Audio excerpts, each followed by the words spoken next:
Welcome to another edition of Anglican Unscripted. This is episode 902. I'm Kevin Kallsen. I'm George Conger. Today's February 21st, 2025.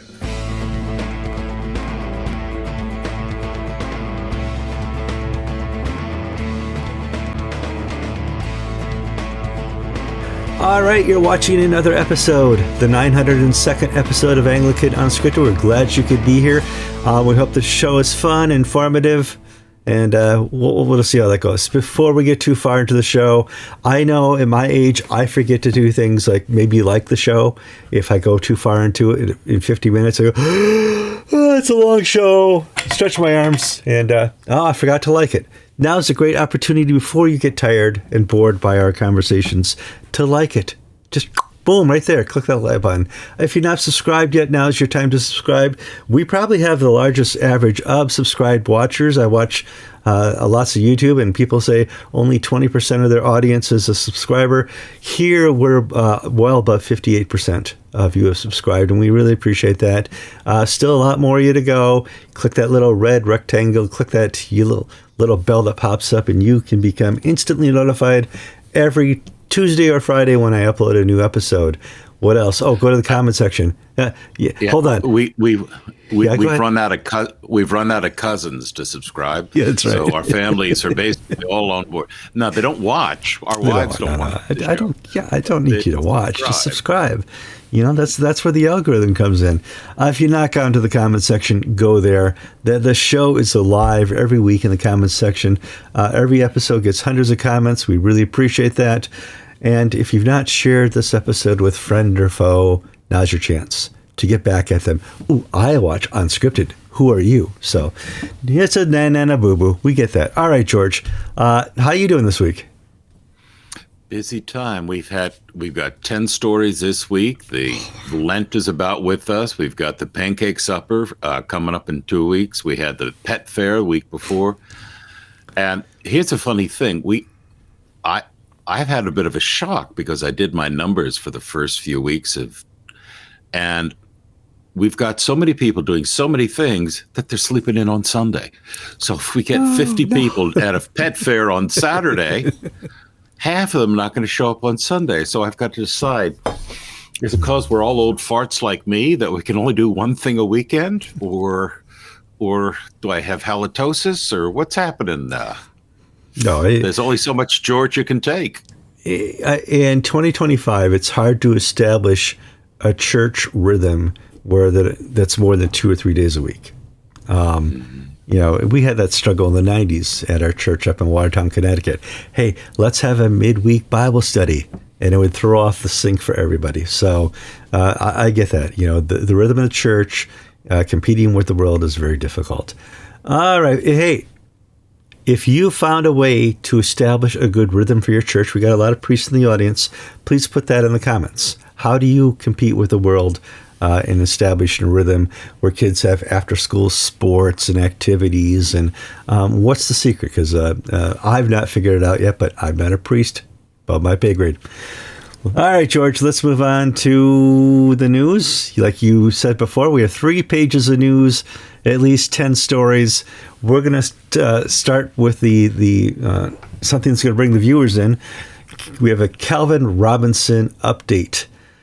Calvin Robinson's visa has been canceled while he was out of the country. As we know, he is not a citizen here of the U.S. He's a UK citizen. He went to Israel, and he got notification that he can't come back. Ouch. And all of his stuff is in Michigan. So Calvin Robinson's visa was canceled by the State Department. He received notification while he was visiting Israel, meaning he has to go back to the U.S. Embassy in London to get a new visa to come back to the U.S. Mm-hmm. Now, the interesting thing was Calvin had a press visa for the U.S., not a religious workers visa. Those are harder to cancel. So how or why Calvin's visa got on somebody's radar at ICE, I don't know. No. But this controversy has led Calvin's U.S. Career to hit a brick wall. And this is all being played out on social media.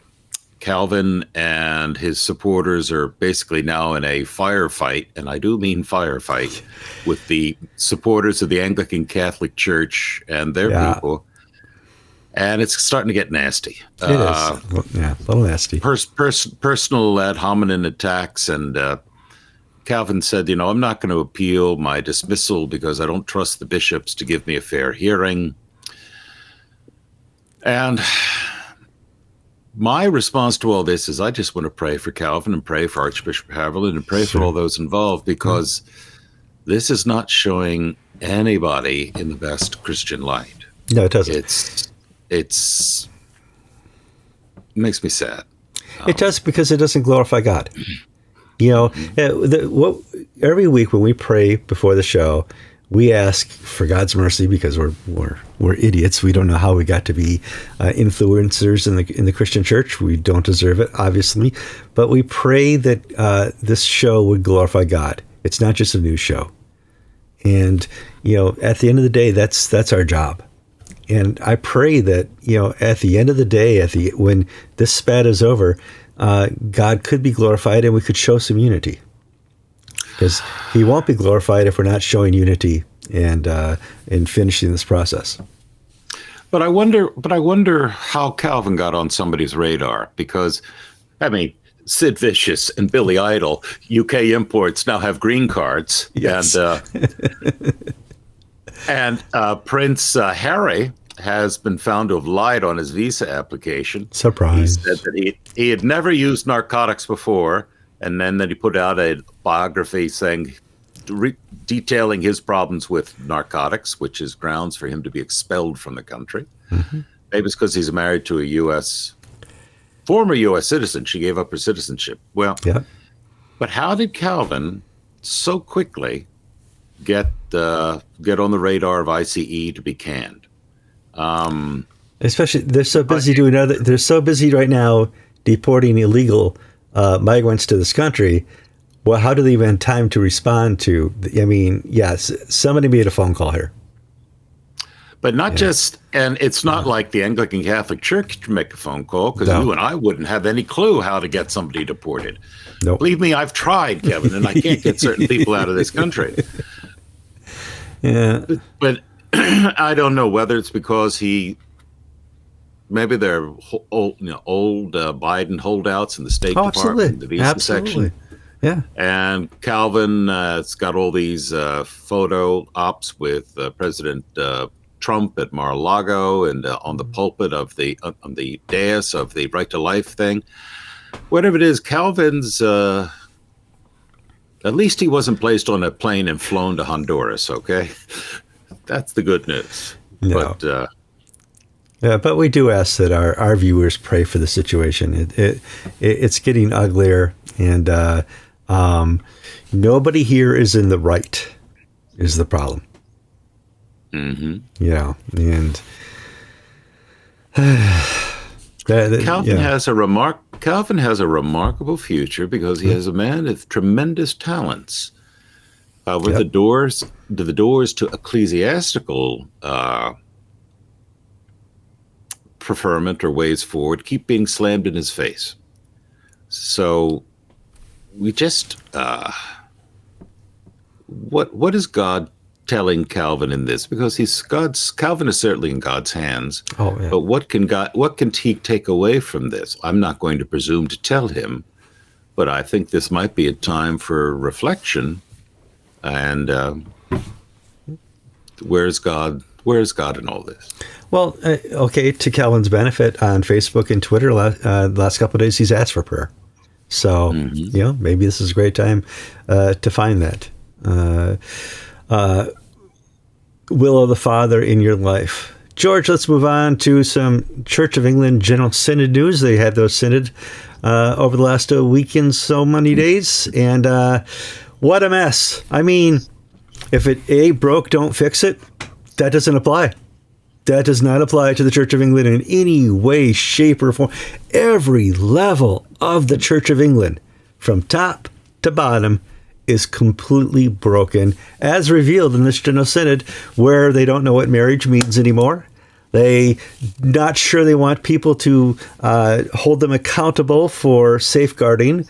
I can go through the list here. LLF is still out there.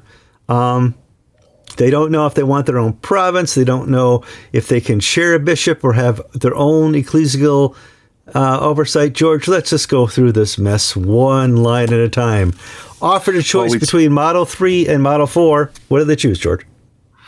3.5. 3.5. Seriously, that's what happened. Now, we covered the opening of Synod and the move to expel remove the right of the Archbishop Cottrell to speak. So we're jumping midway into Synod, sort of starting off on Tuesday. Mm-hmm. Safeguarding, which is child abuse care and women, safeguarding was big on the agenda. And there were two options, option 3 and option 4. I don't know what happened to 1 and 2. Well, option 3, and I want to make sure I have this right, was to have independent scrutiny. Outside the church. The church would do the safeguarding, but somebody would be looking on from the outside to make sure they did it right. Mm-hmm. Option 4 was to hand the whole thing over to an outsiders. Mm-hmm. And the supporters of the survivors were pushing very hard for option 4, saying the Church of England really can't be trusted. Option 3 had the support of the establishment because there are maybe several dozen safeguarding officers who would lose their jobs, right. And some of them are doing a good job, some are doing a bad job, and this is the way we've always done it. We just need to tweak things. So these two competing visions. Bishop Philip North came up with, well, let's split the difference, which was option 3.5. And his proposal was to move towards 3, which is move towards independent scrutiny, and do some more work on what number 4, handing it totally to somebody outside. And I don't like to be a cynic on all things, but this basically changes nothing. Yes. So Helen Ann Hartley, the Bishop of Newcastle, released a statement written as she was waiting for her train up north, saying she was deeply disappointed. We had a chance to basically put this to bed and do the right thing, and we didn't do it. We've decided to study it more and kick the can down the road.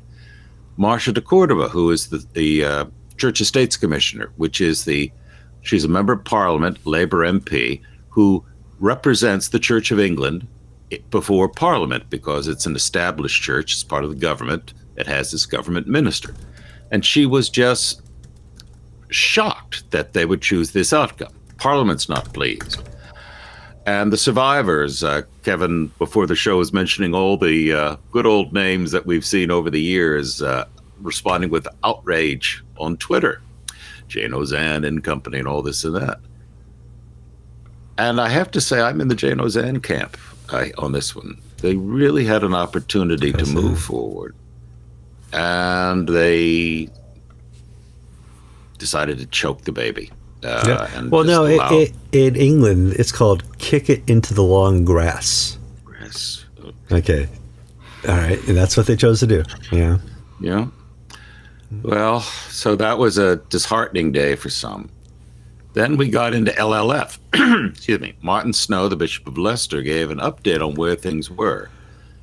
And nobody is happy with that. The Liberals want it, and they want prayers for same-sex blessings now. Conservatives say never. Now versus never. And Martin Snow said, we have some problems, sir, which is, first, we can't agree whether this is how much we disagree. So, is it heresy, or is it just a little, the flowers are blooming the wrong week? Yes. Yeah, in other words, there's one debate, is this butter, is this margarine, or, that sort of level debate. And then is this, as you say, Kevin, is this heresy, or is this justice? Mm-hmm. They can't agree what it is. And Bishop Snow says, what we're going to push for is shared episcopacy, not alternate episcopacy, which means that you would still, if you were conservative and you still had a Bishop Cuckoo Land, who is all into this stuff, he would still be your bishop, but he would share you pastorally and oversight with a conservative bishop. You wouldn't have an alternate bishop, meaning somebody who would basically take you over in place of. Well, the conservative says, we've never wanted alternate.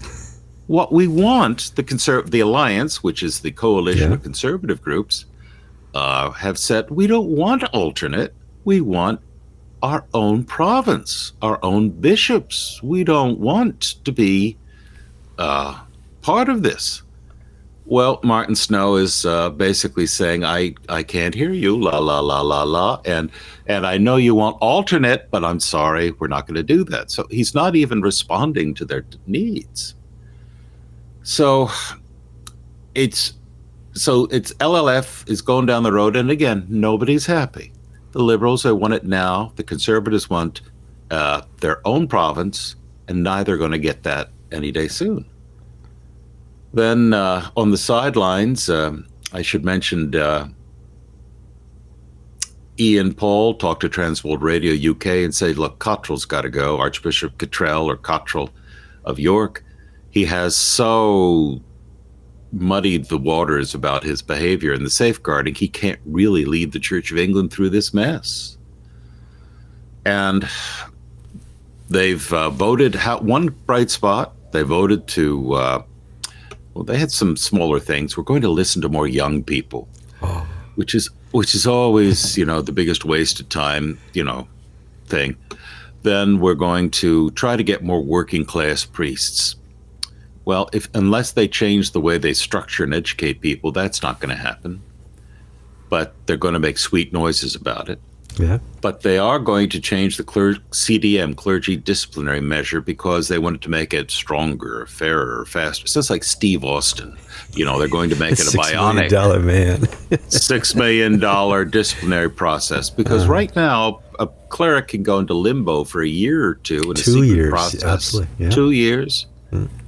And a bishop, of course, is completely exonerated at once. But they want to make it fair, more transparent. And so that's a good thing, I think.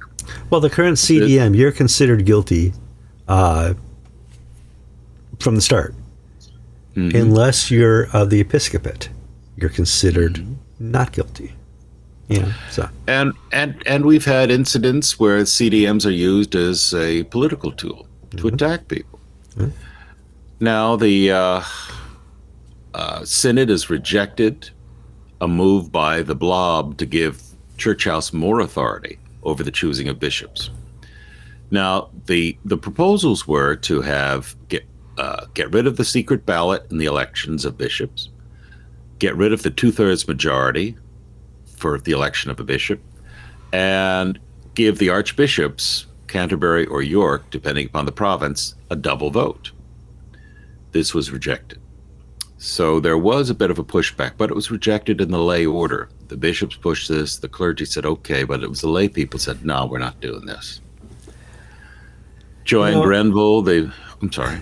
Well, at this point, they would have better luck having that lady from Channel 4 just choose bishops for them. Yeah. Kathy Newman. Well, actually, there was an op-ed in the Telegraph saying, we can't let Kathy Newman choose the Archbishop of Canterbury. Think at this point, she couldn't do worse. Well, here's the thing. If the system were not so screwed up, it wouldn't be such an extraordinary statement to say we can't let Kathy Newman, a news presenter from Channel 4, be our decision maker. If you had not abdicated your decision-making responsibilities, Kathy Newman would not be in a position to carry such weight. Yeah. And what's the other thing that I wanted to mention? Oh, Joanne Grenville, the Bishop for Safeguarding, has basically told the Church of England that this current system's broken and we need it to be fixed. And the vote at the end of the day was, well, let's continue with it being broken and think about how we can fix it. Kick it into the long grass. Yeah.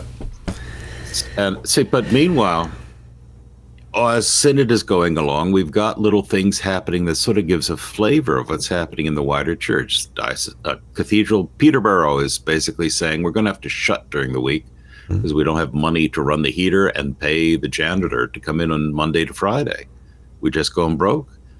Diocese of Wakefield published a report saying, we're running out of money. And the dean then announced that he was stepping out early. And this got there's several thousand reads of a sort of a second tier, third tier news story. But, we've seen people jumping ship. Dean of Wakefield's getting out because his cathedral is not going to be able to keep itself open.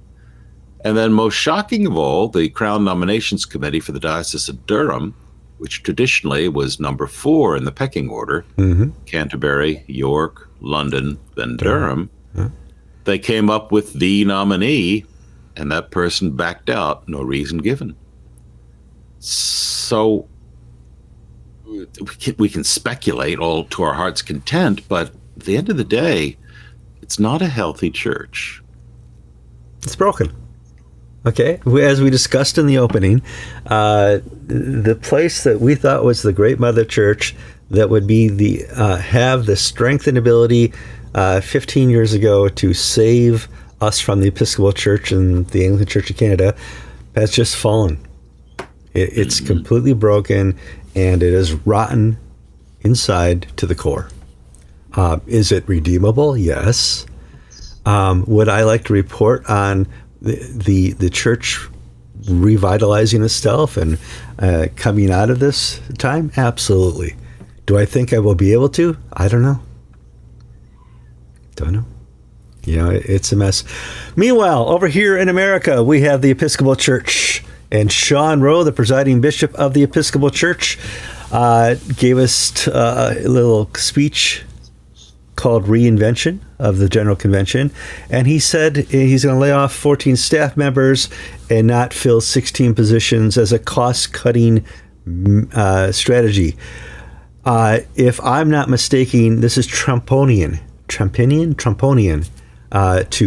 to come against the liberal structures of the Episcopal Church like this, George, basically cutting 30 jobs at 815, and in my math, that's $5 million.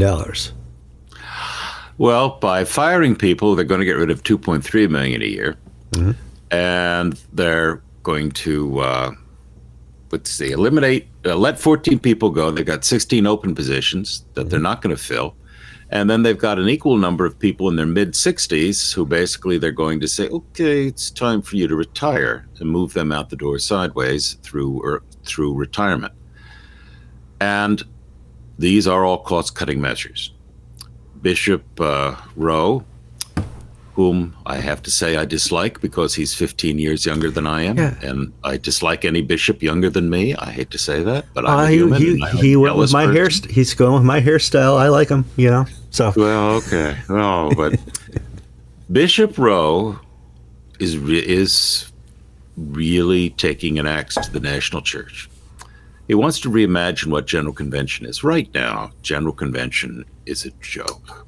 Okay, it's broke. It's a satanic ritual.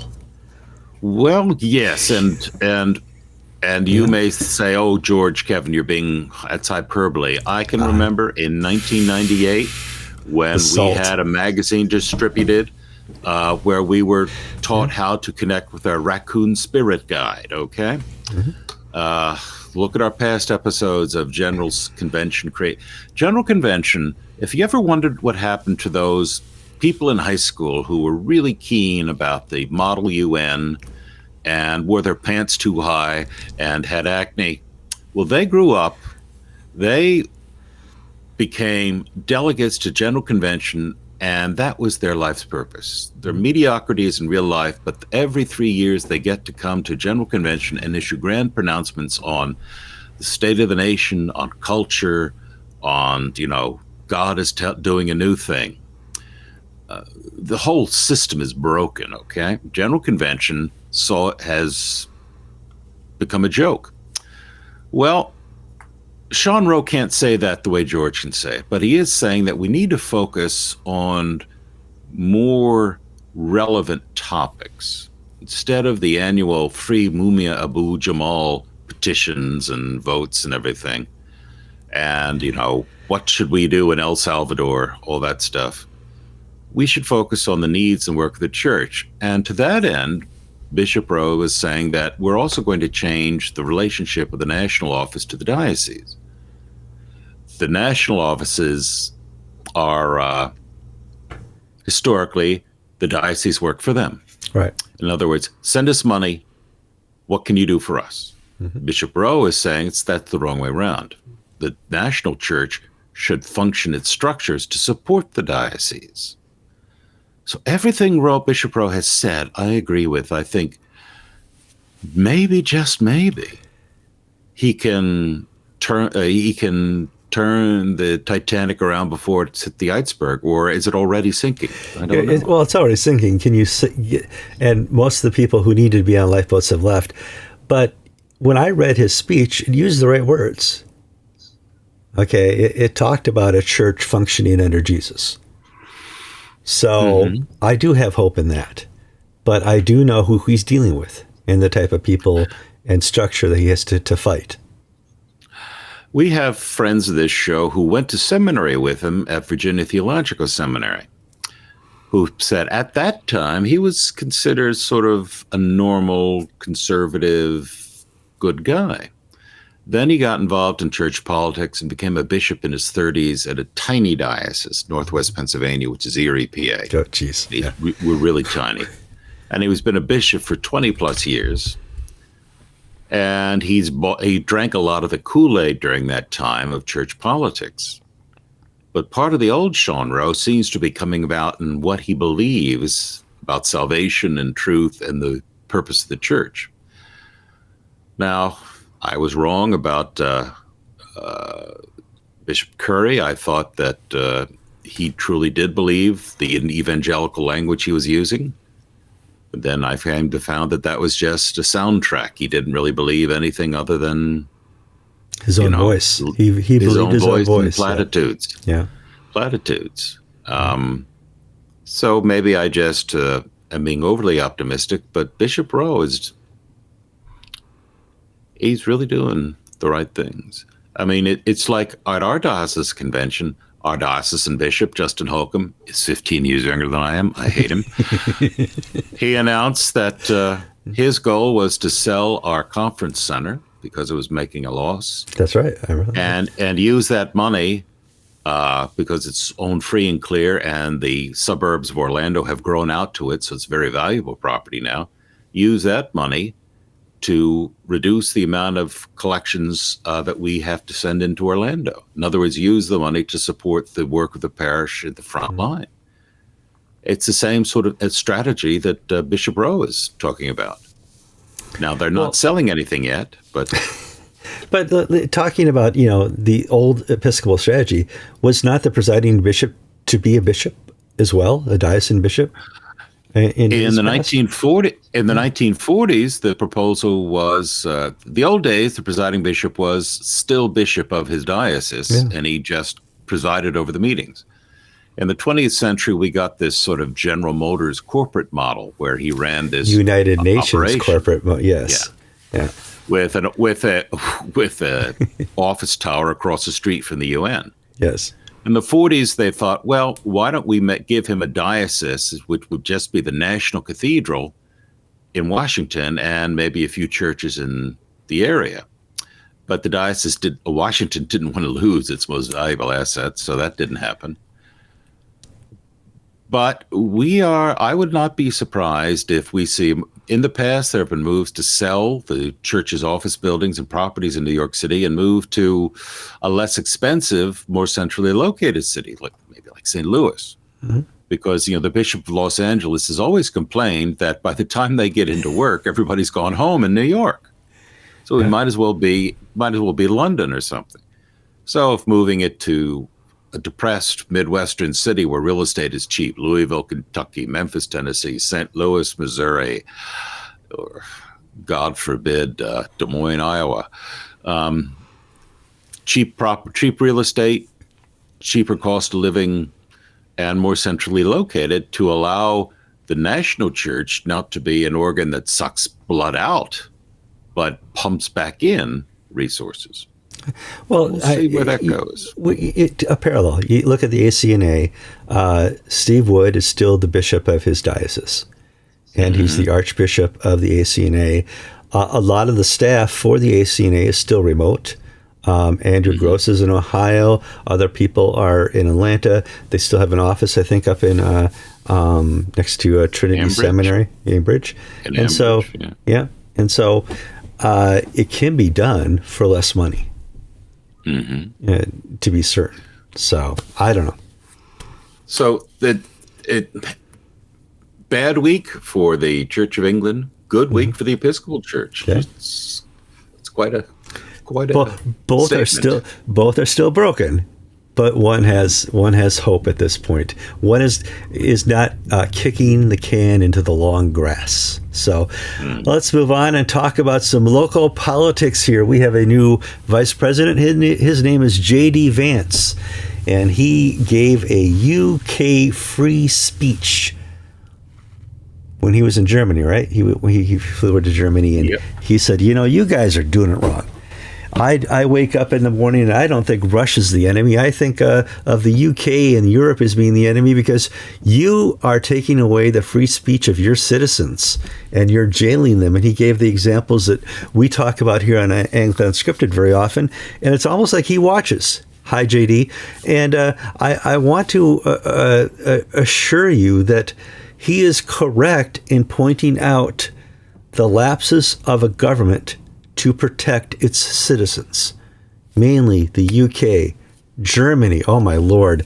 The only saving European country right now is Italy, and Spain. And so I need to sit back here a little bit and talk about U.S. politics on Anglican Unscripted, because boy, did he raise some ire, George, in his Munich speech. There are lots of fun analogies. He peed in the swimming pool, or he struck the wasp's nest with a stick. Yeah.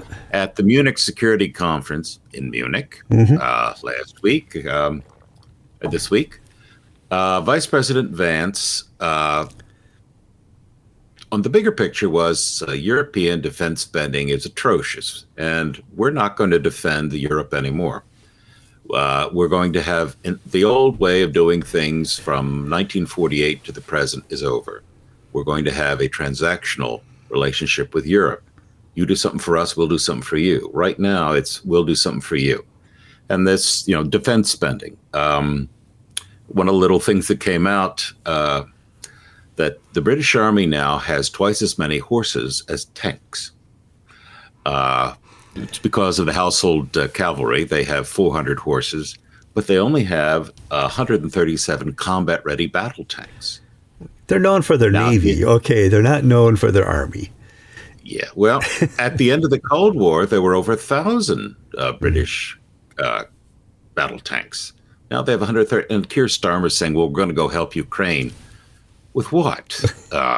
What did Bismarck say? What did Bismarck say? Well, Bismarck would say, well, what if the British invade? And he said, well, we'll send the police to arrest them. The British Army in the 19th century was not a serious threat. Or 20th or 21st, yeah. And the British Army today, with only 137 battle tanks. Now, Google will tell us that the U.S. has 8,000 combat-ready tanks. And is that more high or low, Kevin? I can't tell you how many, and I can't tell you why I know, but I would add 25% to combat-ready, deployable tanks within 24 hours of a conflict. The Germans have less than 24 combat-ready tanks, and so he lambasted the European defense spending and saying you're going to have to pay your own way forward. But what really connected with us here was that he, by name, supported Adam Smith Connor. Connor Smith. Yep. Connor Smith. Connor Smith. Yeah. Adam Connor Smith was the man arrested in Brighton. He was at Bournemouth. In the South Coast.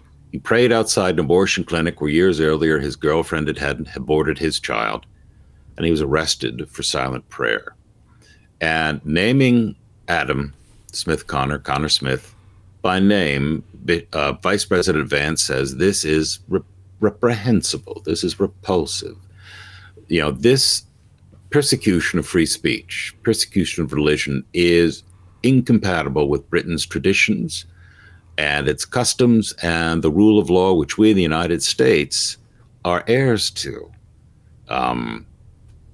And Britain's, he cited Scott's government putting in a law saying that you cannot pray in a private home near an abortion clinic for somebody.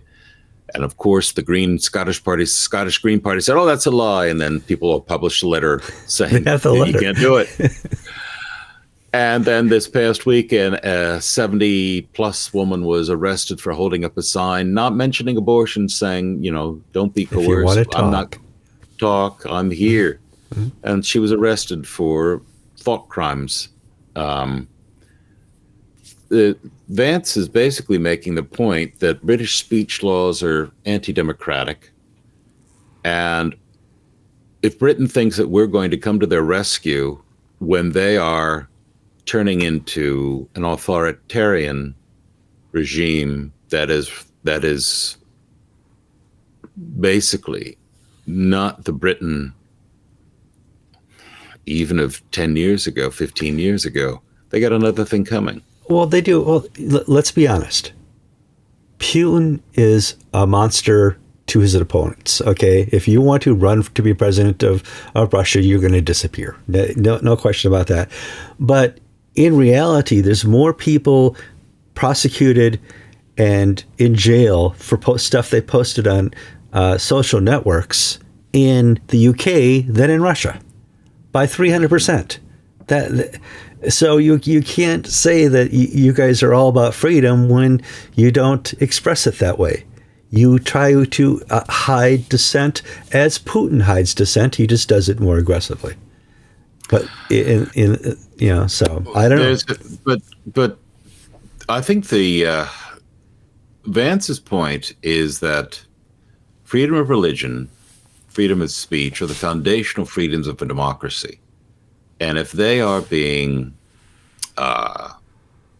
squeezed out in the name of state power, then we don't recognize that country. We, the United States, don't recognize that country as a fellow democracy. It's become an oligarchy where whatever ruling class it is, whether it's the deep state, whether it's the civil service, whether it's a particular party in charge, that's not somebody we recognize as a member of the family of democratic nations. And the shocker is that this is being told to the UK. And there are people in the UK who are overjoyed by Vance's comments, and there are people who are livid. Some of being livid is, anybody attacks my country, I'm going to hit back. I can understand that. We get that, yeah. Yeah, but at the same token, there are people who say, free speech is evil. Free speech is wrong. Now, there's talk about a blasphemy law being put in Britain to protect the sensibilities of Muslims.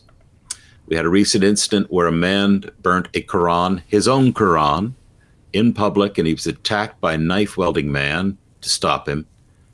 The knife-wielding man was arrested and then released by the police. The man who burnt the Quran was arrested and kept in jail. So the free speech crime is considered more violent, more horrible by the Metropolitan Police and magistrates than a knife attack. 1215 Magna Carta. Okay, yeah, we're going way back in time. Didn't identify the freedom of speech we recognize today, but it was foundational and a cornerstone to that. And the Magna Carta is not a U.S. document. It's a European, specifically UK English document. And it was designed to let the commoner be common and not be a serf or slave under the king. And I know. But there is some free speech in Britain, and that's across the border in Scotland, where you can be a bully bishop and be as nasty as you want to be. Well, before we get to there, he gave the speech in Germany, and the Germans were the German leadership is absolutely freaked out. I think they're freaked out for different reasons, but if you look closely, West Germany basically won the Cold War. But it looks like they've adopted the policies now in the free speech world of East Germany. Germany is completely different than what it used to be. And once again, they're curtailing the rights of their citizenships, and especially in aligning with illegal migration. But go on to your Bishop Bully. Well, now you open that door, and I want to run down that hallway. Okay, good.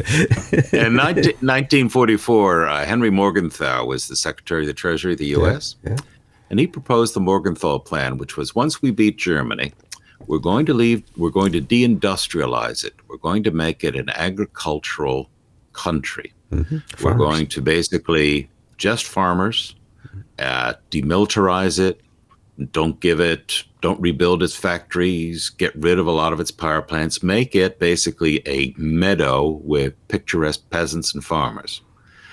And President Roosevelt, at the time when this leaked out, Joseph Goebbels rejoiced, because here's a reason for us to fight to the death, because they're going to, not only they're our enemy, but they're going to destroy Germany. Well, the Morgenthau Plan wasn't adopted. In place, the Marshall Plan, a few years later, was put to practice to rebuild Germany, reindustrialize it, and the rest of Europe.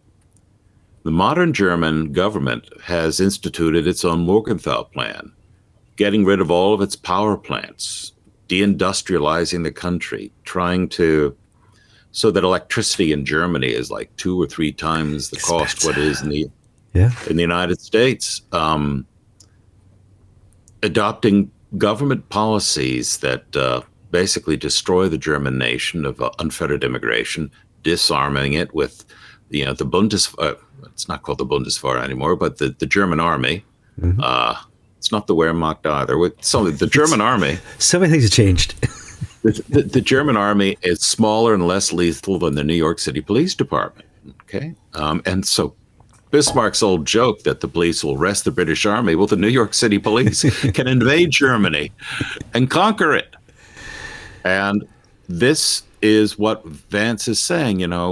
What are you people thinking? Not only are you adopting policies that are destroying your country economically, socially, intellectually, politically, saying that, if you vote for the AfD, Alliance for Deutschland, Alliance for Germany, the EU can overturn the election because they're bad people. You're doing that, plus you're basically you're introducing Stasi-like levels of speech policing. What a time. All right. You wanted to talk about the bully Scottish bishop, and the problem is not getting any better at all. People are resigning under Ann Dyer, left and right, and we get to talk about it here on Anglican Unscripted, George. Well, Ann Dyer is the Bishop of Aberdeen and Orkney, and she was suspended for being a bully. And the Scottish Church muffed this one. They did a legal process, but said there's ample evidence to prove that she's been a bully, but it wouldn't benefit anybody by going through this, so we're going to drop everything. Well, she got her job back, and now one of the a women rector who's been in her job for 11 years, but Dyer was saying it's all misogyny, it's just that people hate having a woman bishop. Well, a woman rector of 11 years standing has resigned. She doesn't have a new job to go to, and she's got to move out of her rectory house. She's homeless and incomeless. She's saying, I was asked to help the pastoral care of people in this fight, and Bishop Dyer refuses to admit any wrong. She refuses to admit that she's got a problem. And for my own health, I got to get out of this diocese. Wow. And so her name is Victoria Hancock. And she's got to get out for her own peace of mind. Dyer accepts no criticism or no blame for the problem in her diocese. And she's going to hang on until she hits retirement age. So the Scottish Episcopal Church, which is tiny to begin with, is going to get tinier and tinier in the Diocese of Aberdeen and Orkney, because the church didn't have the will to follow through on its own ecclesiastical proceedings. I suspect Bishop Ann Dyer will be part of future reports here in Anglican Unscripted, as is the next character in our list of 10 topics. Trump has called Zolensky a dictator. well, we know Putin is. What do you mean Zelensky's a dictator? He's the victim here. He was in charge of the UK government after spending years as a comic, magician, and dancer. And he's the victim of an aggressive Putin who just wanted to retake land. There's no history from the Cold War until now that we need to talk about. And a lot of people were surprised when he said this. You and I probably aren't, because we have a little understanding of the history of Ukraine since the Cold War. Let's talk about this in terms of new news to our audience. Well, this also comes out as the Episcopal Church's national ENS has put out this story about 7 times the Episcopal Church has criticized Russia over its warmongering. Yeah. And this comes as President Trump seeks to enter into peace talks with Vladimir Putin. And he's basically telling Zelensky, this is what we're going to do. And Zelensky is saying, no. And then Zelensky criticizes Trump. Well, you know, when you criticize Trump, he hits you back. And he called Zelensky a dictator. And now Trump is channeling Tucker Carlson, repeating Carlson's criticisms of Zelensky. First and foremost, that Zelensky is persecuting the Ukrainian Orthodox Church. There are 2 Ukrainian Orthodox churches. There's the one that was set up 5 years ago that got the backing of Zelensky.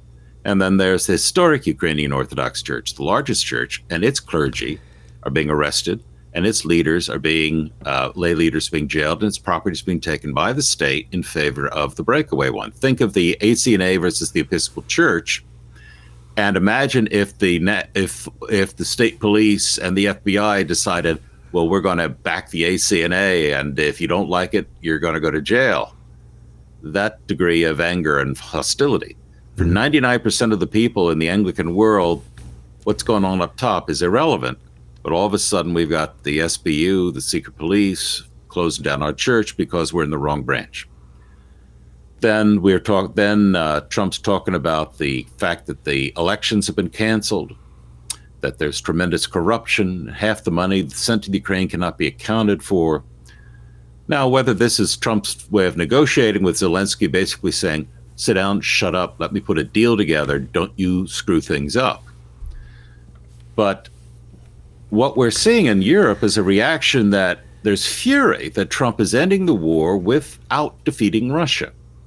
Politicians are denouncing Trump, and there's a big social media attack on Nigel Farage saying, oh, look what your buddy's doing now. Won't you stand up for the poor Ukrainians? Church leaders in Britain are pushing for the war to be won. You know, we need to go to the finish and preserve democracy. They're essentially saying we need to spend the last drop of Ukrainian blood to win the war that can't be won. I heard and there's all arguments, well, the Russians started it and this and that. And there was an argument I heard on the radio the other day put forward by Scott Adams, who is the Dilbert cartoonist. Yes, he is. But he's also a very astute political commentator. He said, you need to look at it this way. A man walks into the woods and he's got a stick and he sees a sleeping bear. And he begins to poke this bear with this stick and begins to whack the bear with the stick, and finally comes in and gives it a huge, tremendous whack in the side of the head. And the bear stands up, eats the man. And people start saying, oh, the bear killed the man. The bear is responsible. He drew first blood. Well, if the man hadn't whacked the bear, he wouldn't have been eaten. And analogies are only as good so far. But Scott Adams' point is that the Ukrainians and the West and NATO spent a good deal of time whacking Russia. And when finally the bear woke up and bit you, you can't complain because you've been hitting it with a stick. We promised that Ukraine would not be in NATO. And what happens? Biden's talking about it being in NATO.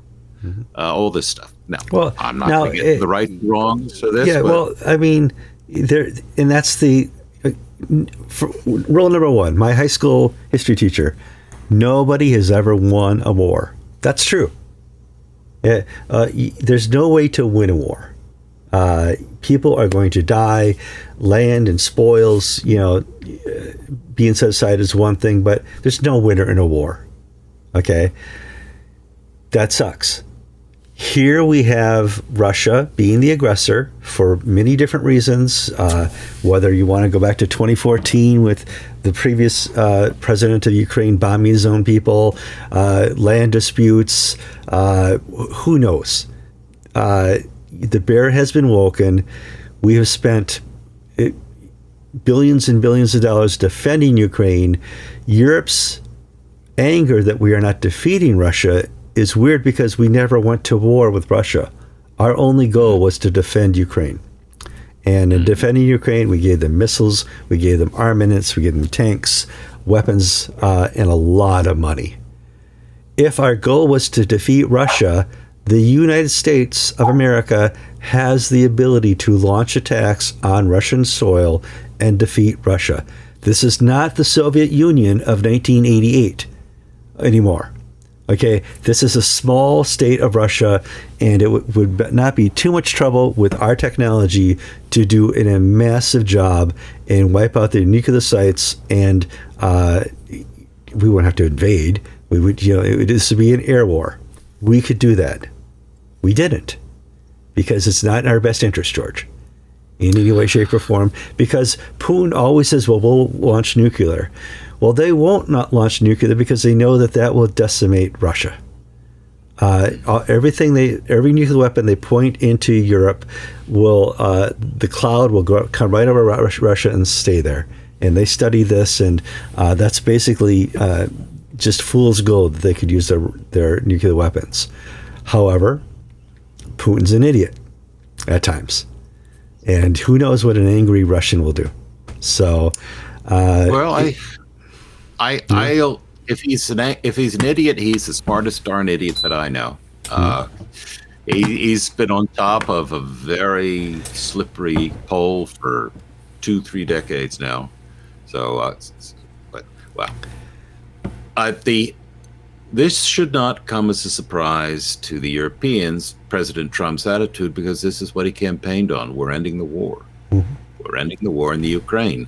Too many people have died. Too much money has been thrown away. And look, unless we send our 8 or 10 or 12,000 battle tanks to the Ukraine, there's no way we're pushing them out of the Donbass and other places. Yeah. And we don't want to send we're not sending Americans there. And the Russians have all their reasons why they are angry and this and that. Some are valid, some are invalid, this and that. But basically, Donald Trump is saying, this is where we are. And the best outcome is to end this war now. Yeah. Now, what we have right now, today, we have a depleted Russian army. Okay, there's not a lot left that they can use. They haven't used their best weapons, of course. They've hired North Korean soldiers because they're kind of running out of their own. And between Ukraine and between Russia, I think we've lost about at least 250,000 troops. That's the best I could get with a Google ChatGPT search. Nobody knows because nobody has official figures. We look through the death announcements in Russian newspapers, and that gives us a solid number, about 250,000 between the two. It's time to stop. Mm-hmm. It'll just go on forever. And you know what we have from human history? We know that if given the opportunity to fight forever, we would. Mm-hmm. So to those in Europe who are basically saying Trump is appeasing Putin, it's one way to look at it, but he has promised peace. Yeah. And I think he's one of the few politicians who can deliver on that. Yeah. Because I think Putin will seriously sit down with Trump. And at the end of the day, he'll basically say to Zolensky, this is the best deal that I can get. And if anybody can get a good deal, it's Donald Trump. Momentum is on Trump's side. He's had an amazing month so far. This is February 21st. He's had an amazing month as far as what he's done locally here with our, overspending and our deficits. And I have federal work with contracts that I operate under as an IT person, and I'm affected by this, but I'm all for it. because it's unsustainable for my children and grandchildren, Well, one of the fun little things that people are speculating about is that with Kash Patel, the newly appointed FBI director, he says he's going to release all the Kennedy assassination files and everything. And one of the things that are out there is that Kennedy wanted to pull the United States out of the Vietnam War because he just saw this was going nowhere. It was becoming Ukraine for the United States and for the Vietnamese. And the military-industrial complex, of whom Lyndon Johnson was one of the people, said, no, we need to keep this war going. And so the story is that people like Robert F. Kennedy have been saying is that he believes the CIA was behind the murder of John F. Kennedy to keep the war in Vietnam going. I'm a single shooter guy. I think it's Lee Harvey, the Cuban communist. But who knows? We'll find out. We're going to find out because they're going to put the papers out. I still think a lot of it's going to be redacted, but it will be out there finally. So, but there's a lot of fun speculation. Yes, there is. All right, on to our next story. Way down here, we're down to number 7. While South Africa liberal... What? White? White. It doesn't say white, George. It doesn't say white. It says while, but it shouldn't say white. It says while South Africa. Okay, white South African liberals are rejecting the statement made by Trump that all hell's breaking loose. And we reported on this at least for 8 or 9 months now, that apartheid hath returned to South Africa in the great pendulum of left to right. And the leaders of South Africa are calling for the confiscation of white-owned farms and the killing of white farmers, the Boer, as we call them. It sounds like a Star Trek reference, Boer. But in as such, let's report a little bit on this because there's always somebody that says, well, nothing's happening here. What are you talking about? Well, there's a letter, open letter signed by white South African liberal Christians rejecting Donald Trump's characterization of the situation in South Africa. They're basically saying that the problems in South Africa today are all the result of apartheid, all the result of financial inequality, and blacks are getting murdered too. The counter-argument is that white farmers are being murdered at a rate 3.5 times the national average, and South Africa is the murder capital of the world. So they are being targeted. The United States government has essentially placed the targeting on the responsibility on the government of South Africa, the ANC, African National Congress government, and they may not be deliberately doing it, but they're closing their eyes to it and allowing it to take place, and in fact encouraging in some place to drive people off the land. Donald Trump has responded by saying, well, why don't we just let the Boer move to the United States? If they're going to work hard and be farmers, we got a lot of empty land in West Texas and North Dakota and places, and they can turn those places into boomland. And on the first day, the day after the announcement, 17,000 people stood in line at the U.S. Embassy to get refugee applications. And if you include family members, that's over 100,000 people on the first day, and there are only about 2.5–3 million whites in South Africa anymore.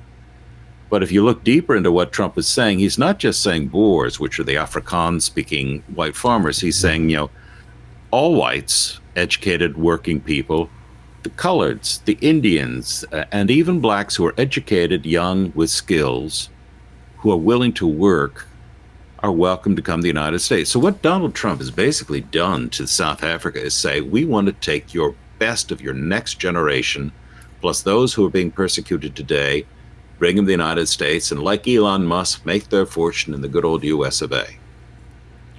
And this is going to turn, if the U.S. government does this, and the South African government keeps on its plot of following Robert Mugabe as the game plan, South Africa is not a good investment long term.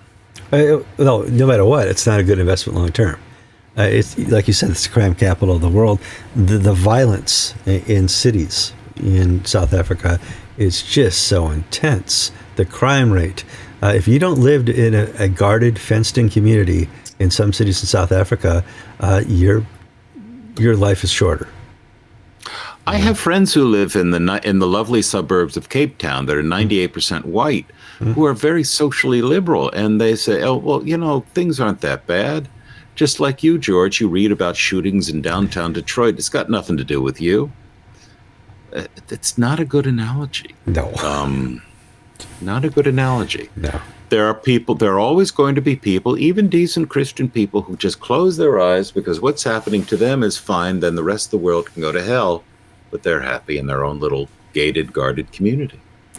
So I was told that we were anti-immigrant here in America now we elected Trump. We're not anti-immigrant, we're anti-illegal immigrant. Okay. Donald Trump is saying Donald Trump wants people to immigrate to the United States. He's getting rid of the family visa system and the lottery system and saying, we will take people of these skill sets. If you're an engineer, if you have a skill, if you're for trade, if you're a South African entrepreneur and you're a black man and you've got a fleet of taxis and you build up income and you want to move to the United States and bring your money with you and start a small business, welcome.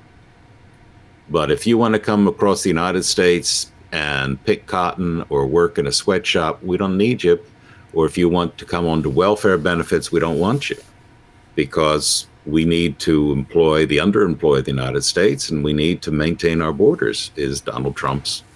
We want to pick who gets to come to the United States, and we want people to come because the birth rate in the United States is below replacement level. Yeah. And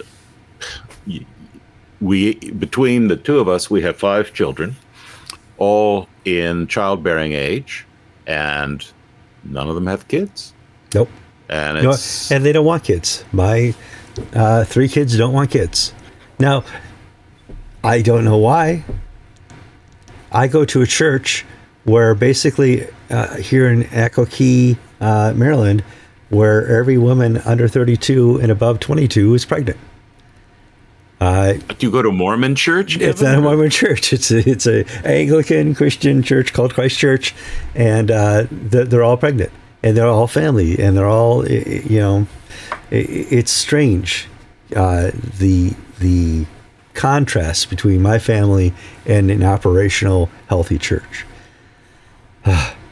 Lord have mercy. Now, talking a little bit about, I was going to transfer into the next story here. I remember when I first became a Christian in the early 80s, and I became a Christian in my studies because of the witnesses, the people who had witnessed the resurrection and had gone on to be martyred. And it was important to me that people had witnessed it and was not just something that happened in concept. Okay. When I became a reporter, it was important to me to continue on that we always have witnesses to our stories, and that it can be collaborated. Sorry if I can't get my English right today. It's Friday. I'm almost off here in a couple hours. And we have a story before us that was sent to us by Open Doors, and it's been reported now in Not the Bee and on Daily Mail, that there was a massacre in the Congo of Christians by Islamists. And it started with a radio report and said there's 70 Christians in a church missing their heads. They were all beheaded. And you and I talked a little about this pre-show, and all we have now is a single report. And I don't have confirmation of this. If it happened, it's horrid and should be reported around the world. But usually at this point, even from the Congo, we should have a secondary report by now, George. Yeah, so we've been slow. In fact, we've not reported this on Anglican Inc. Mm-hmm. And the story is that more than 70 bodies were discovered on February 14th in a church belonging to the Evangelical Baptist Center of Congo in Kasanga, which is in the Lubero region in North Kivu, which is in the northeast of the Democratic Republic, north of where the fighting in Goma and Bukavu is right now, which we covered last week. Now, in first reading, that's very specific. Okay. Well, we got to report it. If you're that specific, it's not going to be a made up fake story. Well, the thing is that this comes from Radio Okapi, which is a local radio station and in North Kivu. And it's believed the bodies of the people missing, kidnapped by unidentified gunmen on February 12th. And then radio report says the bodies of the people beheaded with machetes were found with their hands tied behind their backs. Now, in this area operates the ADF, the Allied Democratic Forces, which are a group of Islamists affiliated with the Islamic ISIS. And they have been conducting massacres against Christians for years. We've been reporting these. So Open Doors picked up this radio report, shared this, and then other news outlets took Open Doors' report and have shared that even wider. Now, I'm not saying ADF didn't do this. This is the sort of thing that they do. It is, yeah. But I'm a little... I'd rather have somebody have an interplanetary galactic exclusive and over there rule the internet for a week and wait a little bit until we have some sort of corroboration. We don't have any government statements. We don't have a West. I had no, this sounds wrong, but we don't have a Western missionaries reporting this. In other words, we don't have a Catholic priest who's from Portugal or France, who's the missionary there, who's reporting this. We have it from a radio station that's been transcribed, a report by an American mission society who's not on the ground. They're in the ground in the Congo, but they're not on the ground in this village in North Kivu. I have been to many countries in Africa since 2006. Their modern cellular phone system works amazingly. They have the ability to take pictures and transmit them in and out of the country. We've seen reports of attacks in villages all over Africa. And it's usually followed up by pictures and video, and we have none of that here, George. Yeah, I mean, when we get, when the murders take place in Nigeria, we get the stories out. There are always these very gruesome photos taken at the scene. The recent massacres in Burkina Faso, in Chad, and places like that. People have iPhones, people have cell phones. They take their pictures and share them. And so I guess I'm less reluctant because I've got, more information. So 2 issues here. One, this is a terrible tragedy. People dying for the cross, for Jesus Christ, at the hands of Islamist terrorists. That's story 1. Story 2 is, I'm not in a place where... Yeah. Well, Kevin, you're the one with all the money, so if we print it and it's wrong, I'm judgment-proof. You're not, so I got to protect you. Well, that's a common question we get here. In my email box, why can I be a commenter on YouTube, but I was banned for trolling on Anglican.Inc. I am fiscally responsible, or Anglican.Inc. is, for the comments on Anglican.Inc. Mrs. Kallsen is fiscally responsible. Okay, she has the checkbook. I grant you that. And so I, even though we are a 513c and we got the insurance and all that type of thing, I don't want to test that system. So I'm a little more dutifully steward of the comments section on Anglican.Inc.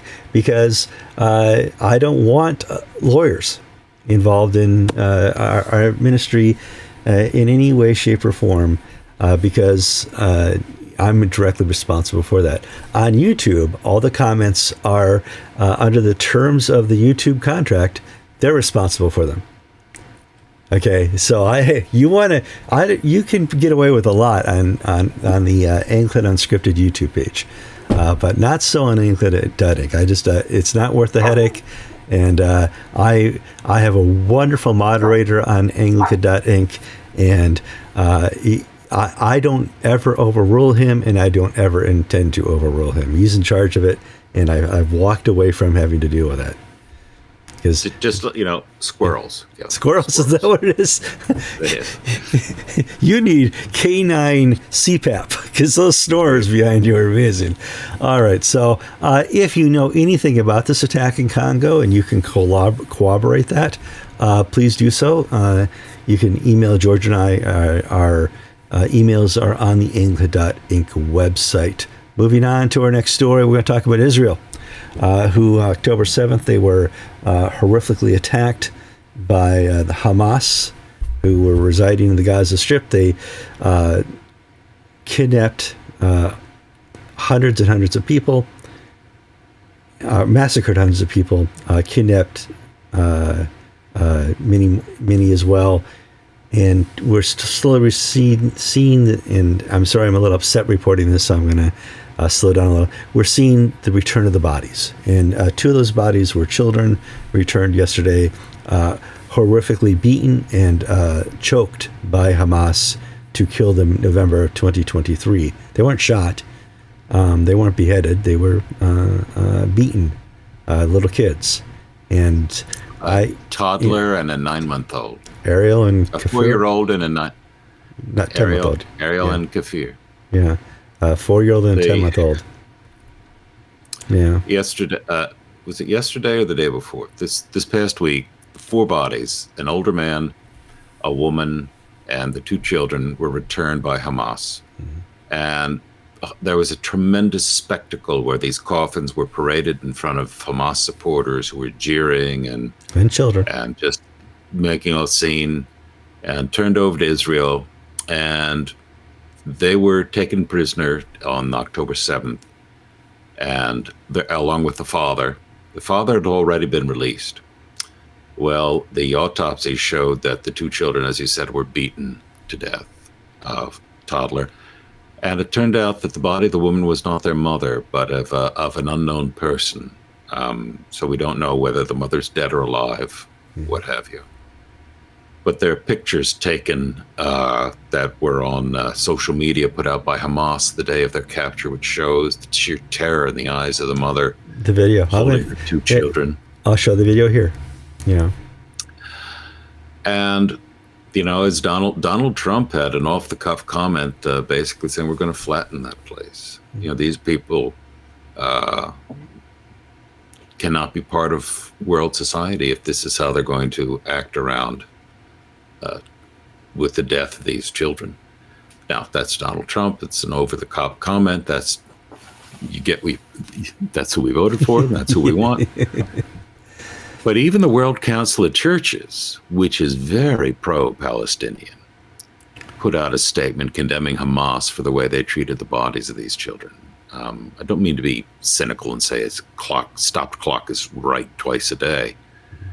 But this was a terrific miscalculation by Hamas if they wanted the world to see them in a brighter place, when even the WCC is pulling away from them and saying this can't go on. No, I told my children when they're growing up there's no monsters, and I'm wrong. There are monsters out there. Okay, you gave me an incomplete outline. There's another story you want to report on? Am I missing it here?